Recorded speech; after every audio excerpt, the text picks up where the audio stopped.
अस्सलाम वालेकुम बच्चों, मेरा नाम मोहम्मद नवीद है और हम लोग 10th फिज़िक्स पढ़ रहे थे। बच्चों हमारा ये चैप्टर कंप्लीट हो गया है और एंड पे हमारे पास कुछ इसके एमसीक्यूज़ वगैरह हैं और इसके जो रिव्यू एक्सरसाइज है और इसके न्यूमेरिकल्स वगैरह हैं वो हम देखते हैं।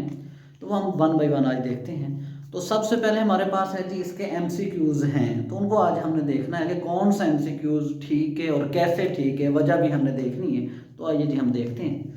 बच्चों सबसे पहले हमारे पास है which of the following is an example of S H M means simple harmonic motion. हमने देखना है कि सिंपल हार्मोनिक मोशन की एग्जाम्पल कौन सी है, सबसे पहले हमें उसको देखना है। तो इसका जो ऑप्शन ए है the motion of simple pendulum, ठीक है। ऑप्शन बी है motion of ceiling fan. Option C है spin motion of Earth on its axis और डी ऑप्शन है bouncing ball on a floor. बच्चों अब देखिएगा जो मोशन ऑफ सीलिंग फैन जो होता है ना, बी की तरफ अगर देखें तो ये मोशन जो होता है ये रोटेटिंग मोशन होता है, ठीक है बच्चों। ये रोटेट कर रहा होता है, ठीक है। और इसको आप सर्कुलर मोशन भी कह सकते हैं।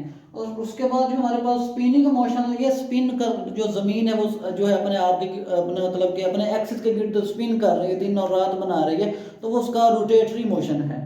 और बाउंसिंग बॉल ये भी इसमें नहीं आता।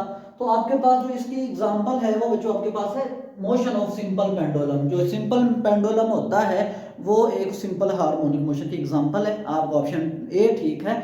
जो सिंपल पेंडुलम होता है या आपके पास ये जो सिंपल पेंडुलम होता है, एक जो छोटा सा बॉब जो होता है वो एक स्ट्रिंग के साथ बांध के उसको सहारे के साथ लटकाया जाता है और वो आगे पीछे मूवमेंट कर रहा होता है, वही आपके पास सिंपल हार्मोनिक मोशन है।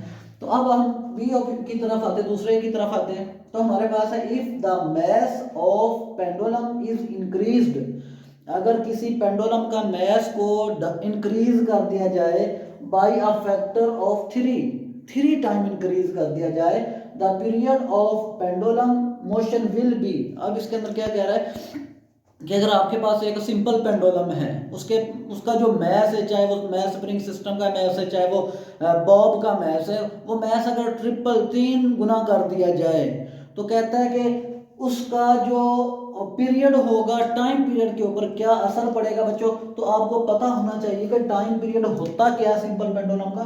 टाइम पीरियड बच्चों होता है t is equal to 2 pi root l over g। तो बच्चों ये आप इसका जो टाइम पीरियड होता है। अब इसने क्या कहा, ये कह रहा है कि इसका जो मैस है ना, ये मैस देखें, इस मैस को कितना कर दिया जाए, इसका जो मैस है वो 3 गुना हो जाए, मतलब कि 3m हो जाए, उसके पीरियड पे क्या असर पड़ेगा। तो बच्चों आप जरा गौर से देखिएगा, टाइम पीरियड किस पे डिपेंड कर रहा है, लेंथ और एक्सेलरेशन ड्यू टू ग्रेविटी, यानी कि जी पे डिपेंड कर रहा है, वो तो मैस पे डिपेंड ही नहीं कर रहा। क्लियर है। ये किस चीज पे डिपेंड कर रहा है, किस चीज को बढ़ाने या कम करने से टाइम पे असर होगा। लेंथ और जी को आप बढ़ाओ या कम करो तो टाइम पीरियड पे असर होगा, अदरवाइज नहीं होगा। तो इसका जो टाइम पीरियड होगा बच्चों, इसका टाइम पीरियड उतना ही रहेगा। आप चाहे जितना भी मैस बढ़ाते जाओ या कम कर लो, इसका टाइम पीरियड कांस्टेंट रहेगा, इसके टाइम पीरियड पे कोई असर नहीं आएगा। इसका ऑप्शन बी जो है वो ठीक है। अब आते हैं जी हम अपने नेक्स्ट थर्ड की तरफ। इसके अंदर कह रहा है कि which of the following device can be used to produce both transverse and longitudinal waves. कहता है कि इनमें से कौन सी चीज दोनों वेव्स प्रोड्यूस करवा सकती है, ट्रांसवर्स वेव्स और लॉन्गिट्यूडनल वेव, दोनों वेव्स को प्रोड्यूस करवाना। बच्चों हमने पढ़ा था ट्रांसवर्स वेव्स जो होती हैं, इसके जो पार्टिकल्स जो होते हैं वो मीडियम के जो पार्टिकल्स होते हैं वो वेव मोशन के परपेंडिकुलर मूव कर रहे होते हैं, और लॉन्गिट्यूडनल वेव के जो पार्टिकल्स होते हैं वो जिस साइड पे डायरेक्शन होती है उसी साइड पे पार्टिकल्स भी मूव कर रहे होते हैं। वो कहता है कि ऐसी कौन सी डिवाइस है जो दोनों वेव्स प्रोड्यूस करवा सकती है।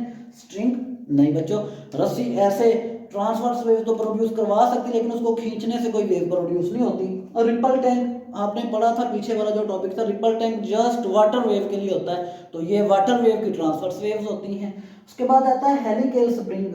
ये स्लिंकी से एक ढीला सा स्प्रिंग होता है, चाहे आप इसको ऐसे मूव करवाओ ट्रांसवर्स वेव पर करवाओ, चाहे आप इसको खींचो, तो ये दोनों वेव जो है वो आपके पास कौन प्रोड्यूस करवाता है बच्चों, ये हेलिकल स्प्रिंग जो है, ये स्लिंकी है, ये दोनों वेव्स प्रोड्यूस करवाएगा। ट्यूनिंग फोर्क वेव नहीं प्रोड्यूस करवाता, ये साउंड के लिए होता है, आवाज़ पैदा करने के लिए होता है। तो बच्चों ये हमारे पास 3 थे। अब हम नेक्स्ट देखते हैं वो आपने उनको कैसे करना, तो वो हम देखते बच्चों इसको ज़रा देखिएगा। कहता है कि वेव क्या चीज़ ट्रांसफ़र करती हैं, वेव क्या चीज़ आगे लेके जाती है। तो बच्चों वेव जो होती है, हमने कहा था जो वेव है वो एनर्जी को ट्रांसफ़र करती है, हमने पूरा चैप्टर के अंदर पढ़ा था।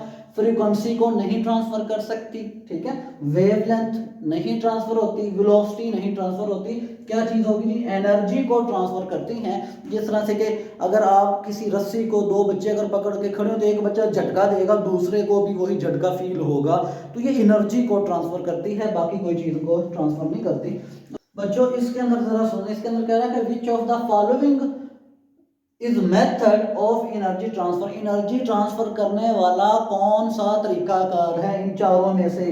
पहला नंबर पे कंडक्शन, कंडक्ट करना, लेकिन जिस तरह कंडक्शन आप हीट कंडक्ट करवाते हो, आपके पास कोई लोहे की चीज़, आपने उसको आग के अंदर ऐसे रख दिया, आग के अंदर लगा दिया, तो थोड़ी देर के बाद वो हीट ट्रांसफर होकर आपके हाथ तक भी पहुंच जाएगी। तो कंडक्शन के जरिए भी आप एनर्जी को ट्रांसफर कर सकते हैं। रेडिएशन जो शुआएं होती हैं, जो सूरज से हमारे तक शुआएं आ रही, रेडिएशन आ रही, धूप हम तक पहुंच रही, तो ये भी हमारे पास एक एनर्जी का जरिया यानी कि रोशनी।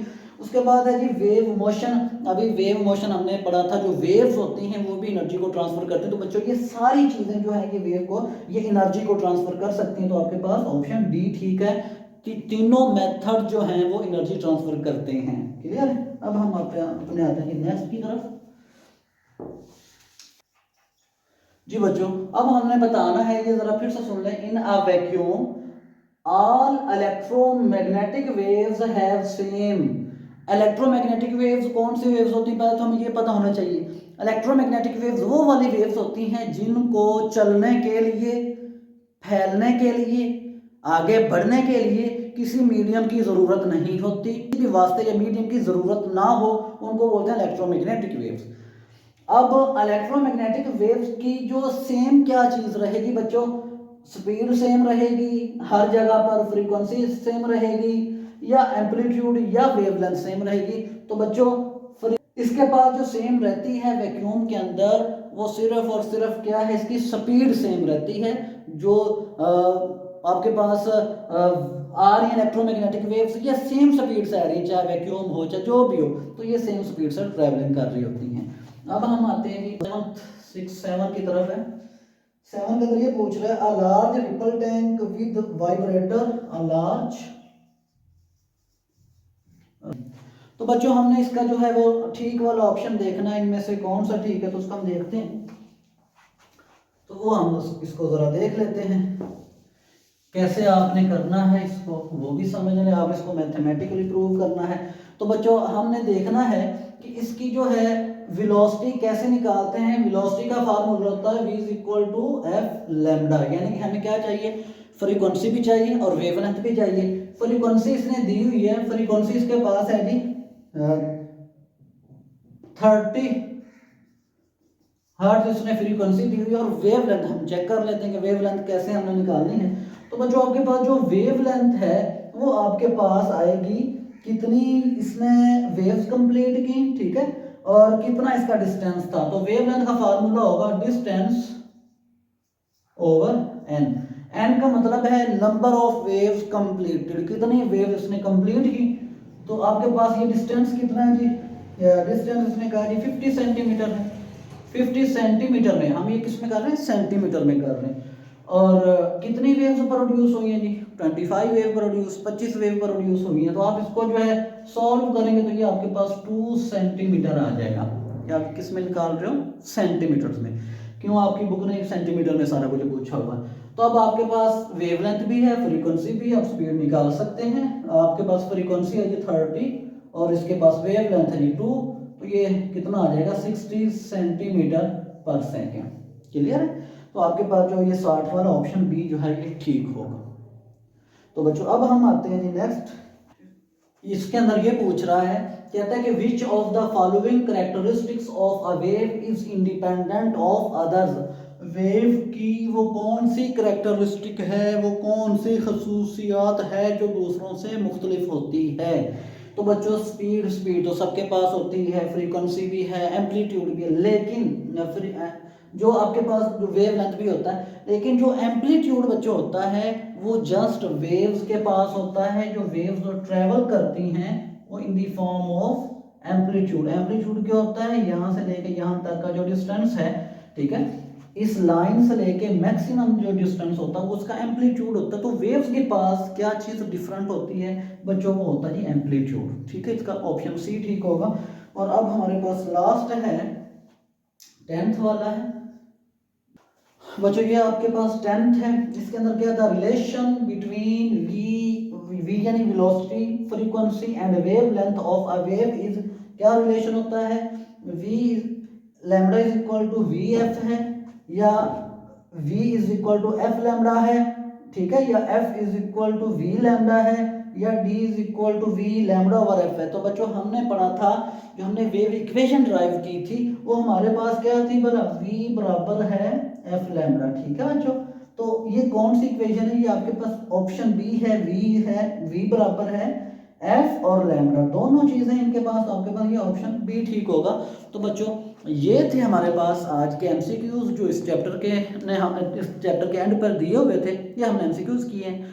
नेक्स्ट वीडियोस के लिए आप चैनल को सब्सक्राइब करें, शेयर करें, लाइक करें, ताकि नए जो है आने वाले लेक्चर्स आप तक पहुंच सकें। नेक्स्ट लेक्चर के लिए अल्लाह हाफिज़।